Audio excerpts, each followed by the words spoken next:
ही बघा, आज आपण एकदम साधी, सोपी, सोबर अशी आणि स्वादिष्ट अशी डायबिटीज स्पेशल थाळी तयार केलेली आहे। ही थाळी तुम्ही अर्ध्या तासामध्ये प्रिपेअर करू शकता। घरामध्ये कोणीही जर डायबिटीज पेशंट असेल तर तुम्ही ही थाळी अर्ध्या तासामध्ये त्यांच्यासाठी प्रिपेअर करू शकता। आता ती कशी प्रिपेअर करायची आहे हेच या व्हिडिओमध्ये आपण सविस्तर पाहणार आहोत। नमस्कार मित्रांनो, मी आणि माझ्या तुम्हा सर्वांचं आजच्या रेसिपीमध्ये खूप मनापासून स्वागत करीत आहोत। आजची रेसिपी आहे डायबिटीज थाली भाग 1 आणि तुम्ही पाहतात आपला घरचा स्वाद।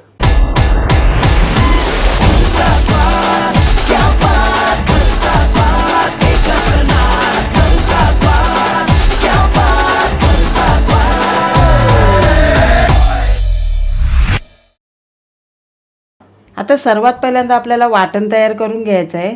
तर मिक्सरच्या भांड्यामध्ये आपण मिरची, कोथिंबीर आणि आलं आहे ना ते घालूया आणि त्यानंतर हे ठेचलेलं काळे मिरे आहेत ना ते सुद्धा घालूया। आता यामध्ये ना थोडासा पाणी घालूया। हे बघा, वाटण तयार झालेलं आहे। आता आपण ना पटकन फोडणीची तयारी करून घेऊया। तर इथे बघा, मी कढईमध्ये तेल घेतलेलं आहे आणि गरम सुद्धा झालेलं आहे। आता यामध्ये आपण राई घालूया, जिरं, त्यानंतर कढीपत्ता आणि थोडीशी हिरवी मिरची बारीक चिरलेली, ठेचलेला लसूण, हिंग। आता हे थोडंसं आपल्याला परतून घ्यायचं आहे।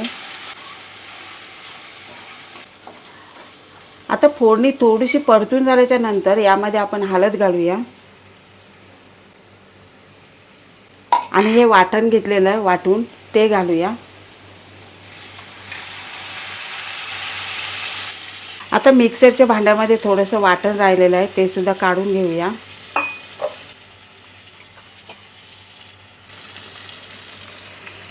परतून घेऊया।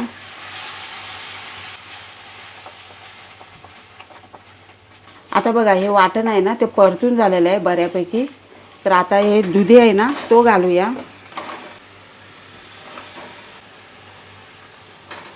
परतून घेऊया। आता यामध्ये तुम्हाला जर मुगाची डाळ घालायची असेल ना तर ती थोडा वेळ भिजत घालायची, 10-15 मिनिटं, आणि त्यानंतर यामध्ये घालायची, म्हणजे ती डाळसुद्धा शिजेल आणि दुधीसुद्धा शिजेल। आणि मुगाची डाळ घातली ना ते एकदम स्वादिष्ट भाजी अशी होते। पण मी तुम्हाला साधी सोपी दाखवले। चला, आता याच्यावरती ना आपल्याला झाकण ठेवायचं आहे। याच्यामध्ये बिलकुल पाण्याचा वापर नाही करायचा आहे आणि 1-2 मिनिटाची आपल्याला वाफ काढून घ्यायची आहे। चला, आता झाकण खोलूया। आता ही भाजी आहे ना ते आपण परतून घेऊया। आता यामध्ये ना आपल्याला मीठ घालायचं आहे, पण चवीनुसार नाही घालायचं, फक्त थोडंसंच घालायचं आहे। परतून घेऊया। आता यावरती ना पुन्हा एकदा झाकण ठेवायचं आहे आणि 4 मिनिटाची वाफ काढायची आहे। एक लक्षात ठेवायचं आहे, आपल्याला पूर्ण ही भाजी शिजून नाही घ्यायची आहे, फक्त 80% आपल्याला शिजून घ्यायचे आहे, कारण या भाजीतलं जीवनसत्व आहे ना ते आपल्याला पूर्ण मिळालं पाहिजे। चला, आता आपण कारल्याची सुकी भाजी बनवून घेऊया। तर इथे मी कढईमध्ये तेल तापून घेतलेलं आहे, त्यामध्ये आपण राई घालूया, जिरं, त्यानंतर कढीपत्ता, कांदा आणि थोडीशी मिरची घालूया बारीक चिरलेली, हिंग। आता परतून घेऊया। आता थोडंसं परतल्याच्या नंतर ह्यामध्ये आपण मसाले घालूया, हळद, आपला घरगुती लाल मसाला, आणि आपल्याला मीठ आहे ना ते थोडंसंच घालायचं आहे, चवीनुसार नाही घालायचं। आता हे मसाले आहेत ना थोडंसं परतून घेऊया ना लगेचच आपण यामध्ये कारेलीसुद्धा घालूया, म्हणजे कांद्याबरोबर आपल्याला ना कारेली शिजून घ्यायचे आहेत आणि कारेलीसुद्धा ना पूर्णपणे आपल्याला शिजून नाही घ्यायचे आहेत। परतून घेऊया।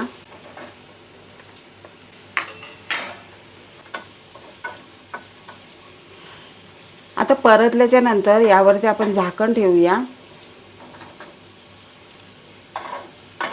आणि स्लो गॅसवरती आपल्याला 5 मिनिटाची वाफ काढून घ्यायची आहे।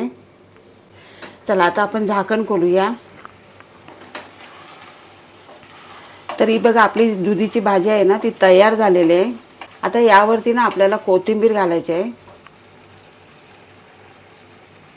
आता भाजी तर तयार झालेली आहे, पण यावरती ना आपल्याला ओल्या नारळाचा चव घालायचा आहे. आणि आता आपण गॅस बंद करून घेऊया.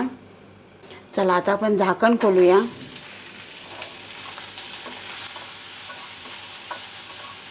तर आता या भाजीवर सुद्धा आपल्याला कोथिंबीर आणि खोबरं घालायचं आहे.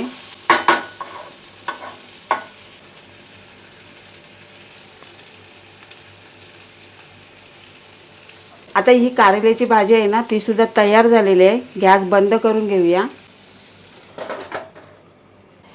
त्यानंतर आपल्याला ज्वारीची भाकरी बनवायची आहे. तर इथे मी पातेल्यामध्ये पाणी उकळत ठेवलेलं आहे. तर आता आपण उकड काढून घेऊया. आणि इथे मी ज्वारीचं पीठ घेतलेलं आहे.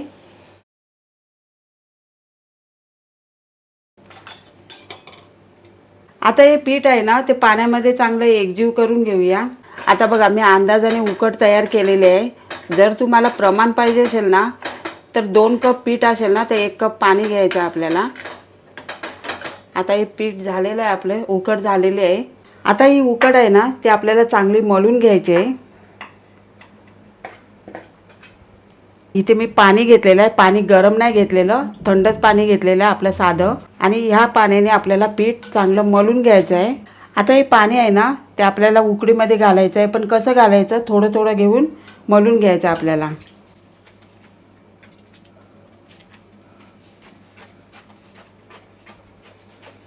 आता आपल्याला या पिठाचे आहेत ना 2 भाग करून घ्यायचे आहेत. म्हणजे जेवढे आपल्याला भाकरी वळवायची आहे ना तेवढंच पीठ घ्यायचं आहे.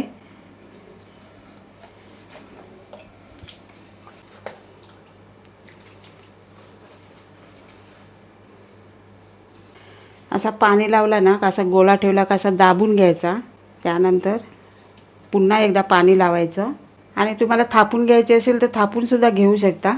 पण लाटण्याने कशी पटापट होते. आणि एकदा लाटायला बसलं ना तर सारखं सारखं पाणी नाही लावायचं, अधूनमधून लावायचं.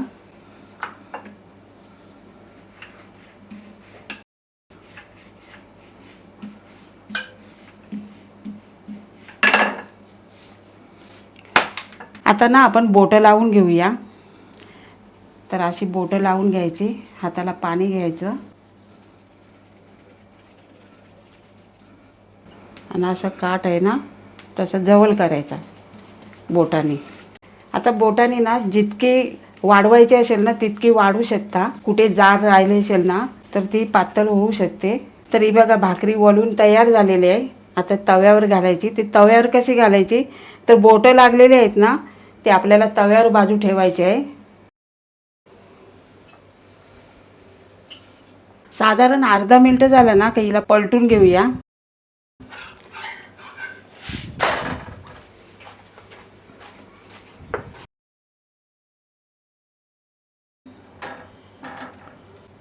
तर ही आपली भाकरी आहे ना अशी दाबून घ्यायची म्हणजे सगळीकडे भाजून होते.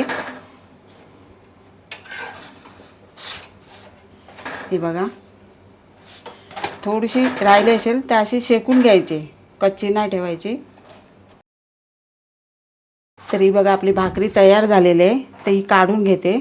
बघा किती स्वादिष्ट पद्धतीने ही आपली थाळी तयार झालेली आहे. आता तुमच्यासुद्धा घरी, नातेवाईकांमध्ये, मित्रपरिवारामध्ये किंवा कुठेही आजूबाजूला आपल्या शेजाऱ्यांमध्ये जर कोणीही डायबिटीसचे पेशंट असतील तर त्यांच्यासाठी ही थाळी नक्की सजेस्ट करा आणि त्यांनासुद्धा या थाळीचा आस्वाद घेऊ द्या.